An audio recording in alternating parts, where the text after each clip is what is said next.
사무엘상 17장 28절에서 40절까지의 말씀입니다. 12명의 정탐꾼 중에서 가나안 정복 전쟁의 본질을 꿰뚫어 본 사람이 2명밖에 없었듯이 이스라엘 가운데 블레셋과 대치 중인 이 상황에서 본질을 꿰뚫어 본 사람은 다윗뿐이었습니다. 외형을 중요시하면서 본질을 보지 못하는 기존의 권력자들은 다윗을 저지하지만 다윗은 굴하지 않았습니다. 다윗이 골리앗의 도전을 듣고 분노함으로 주변 사람들에게 질문했을 때 그의 큰형 엘리압은 내가 어찌하여 내려왔느냐? 전시에 누가 너에게 양떼를 맡겼느냐? 나는 내 교만과 내 마음의 악함을 아노니 내가 전쟁을 구경하러 왔도다 라며 다윗에게 격렬하게 화를 냈습니다. 엘리압의 이러한 반응은 단순히 동생에 대한 짜증이 아니었습니다. 여기에는 당시 사회의 권위 구조가 반영되어 있습니다.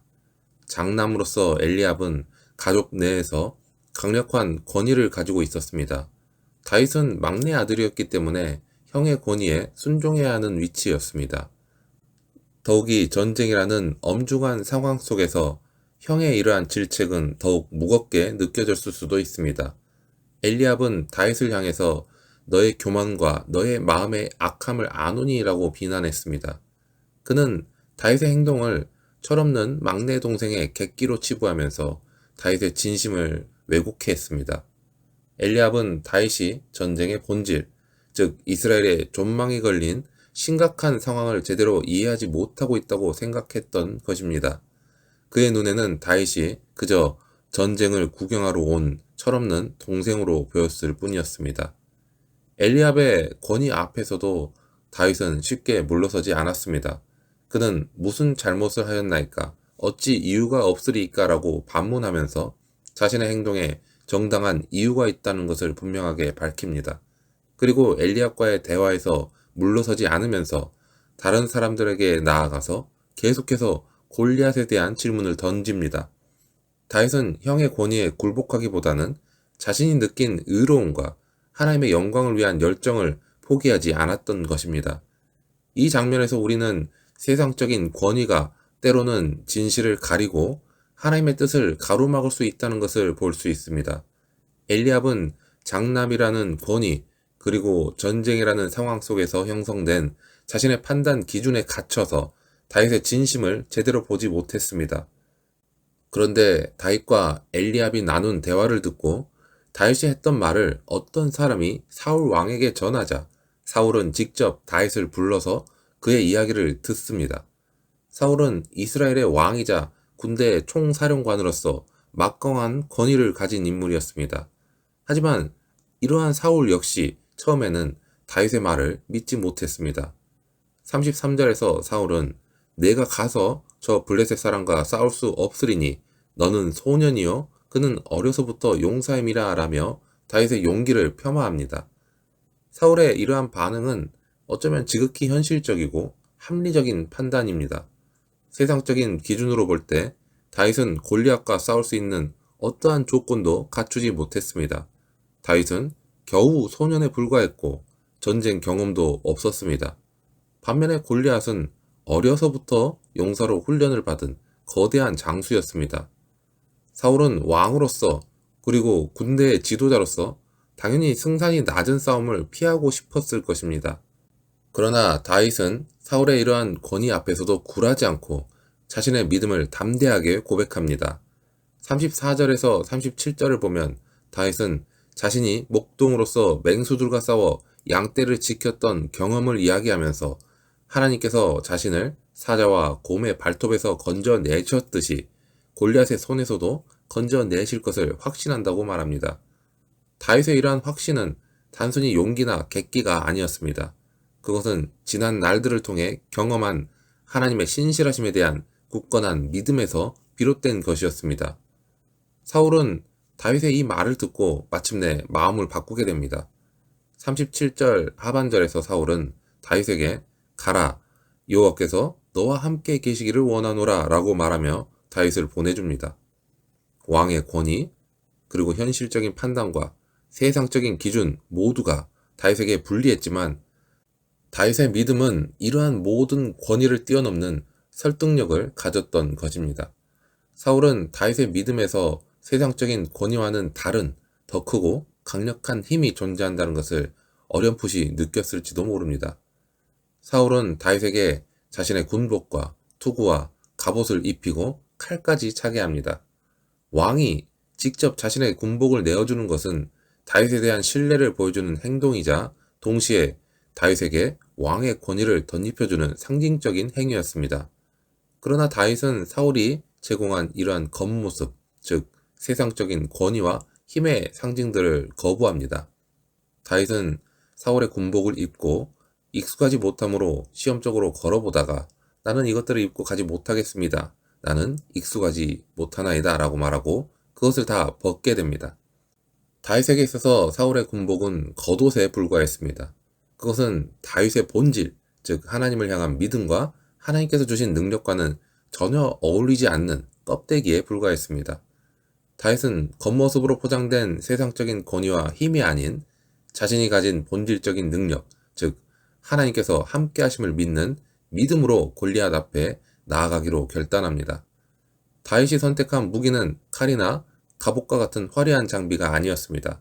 그는 손에 막대기를 가지고 시내에서 매끄러운 돌 5개를 골라서 자기 목자의 주머니 곧 호주머니에 넣고 손에 물매를 가지고 나아갔습니다.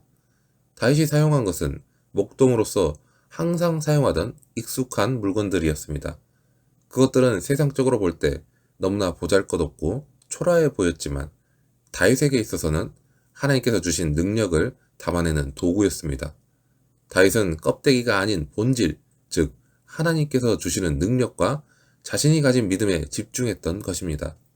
사랑하는 여러분, 다윗의 이 이야기는 우리에게 세상의 권위와 능력에 현혹되지 말고 본질을 꿰뚫어보는 믿음의 눈을 가지라고 가르칩니다. 하지만 안타깝게도 세상의 가치관은 우리로 하여금 껍데기에 더 집중하게 하며 본질을 놓치게 만듭니다. 성경은 이러한 현실을 더욱 분명하게 보여줍니다. 예수님께서 이 땅에 오셨을 때 많은 사람들이 예수님의 겉모습, 즉 세상적인 배경과 권위에 실망했습니다. 요한복음 1장 46절에서 나다나엘은 나사렛에서 무슨 선한 것이 날 수 있느냐라고 말하며 예수님을 멸시했습니다. 나사렛이라는 작은 마을 출신하는 껍데기에 갇혀서 예수님의 본질, 즉 하나님의 아들이시며 메시아이심을 알아보지 못했던 것입니다. 심지어 예수님의 제자들조차도 예수님의 본질을 제대로 파악하지 못하는 모습을 보였습니다. 마태복음 16장 21절, 23절 말씀을 보면 예수님께서 고난과 죽음을 예고하셨을 때 베드로는 예수님을 붙들고 주여 그리 마옵소서 이 일이 결코 죽게 미치지 아니하겠나이다 라고 항변합니다. 베드로는 십자가의 고난이라는 껍데기에 가려서 죄인을 구원하시려는 하나님의 사랑이라는 본질을 이해하지 못했던 것입니다. 예수님께서는 베드로에게 사탄아 내 뒤로 물러가라 너는 나를 넘어지게 하는 자로다.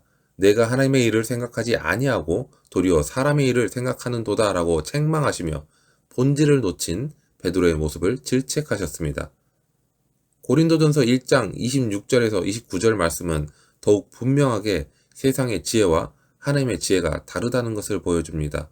형제들아 너희를 부르심을 보라.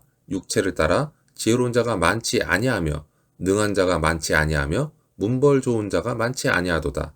그러나 하나님께서 세상에 미련한 것들을 택하사 지혜 있는 자들을 부끄럽게 하려 하시고 세상에 약한 것들을 택하사 강한 것들을 부끄럽게 하려 하시며 하나님께서 세상에 천한 것들과 멸시받는 것들과 없는 것들을 택하사 있는 것들을 폐하려 하시나니 이는 아무 육체라도 하나님 앞에서 자랑하지 못하게 하려 하심이라.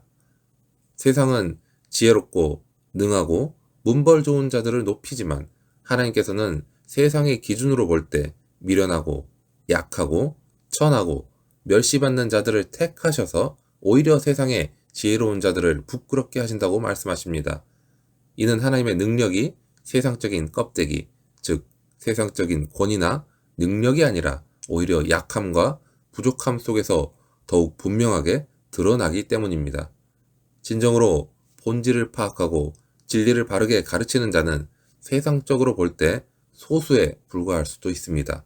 하지만 그들은 껍데기가 아니라 본질, 세상적인 권위가 아니라 하나님의 능력을 꿰뚫어보는 믿음의 눈을 가진 사람들입니다. 사랑하는 여러분, 오늘 우리는 다윗의 이 이야기를 통해 세상의 권위보다 더 큰 능력, 즉 하나님의 능력을 발견했습니다. 우리는 엘리압의 권위와 사울 왕의 권위와 그리고 사울의 군복이라는 껍데기를 통해서 세상적인 권위와 힘이 때로는 진실을 가리고 본질을 흐리게 할 수 있다는 것을 보았습니다. 하지만 다윗은 이러한 세상적인 권위에 굴하지 않고 하나님을 향한 굳건한 믿음과 본질을 꿰뚫어보는 지혜로 골리앗 앞에 담대히 나아갔습니다. 우리 또한 세상을 살아가면서 수많은 세상적인 권위와 껍데기들을 마주하게 됩니다. 때로는 세상의 권위에 굴복하고 껍데기에 현혹이 되어서 진실을 놓칠 수도 있습니다.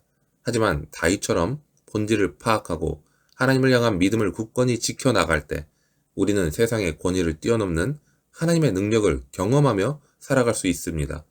우리의 삶 속에서 껍데기가 아닌 본질을 추구하며 세상적인 권위가 아닌 하나님의 능력을 의지하며 살아가는 우리 모든 하나님의 자녀가 되기를 주님의 이름으로 축원합니다.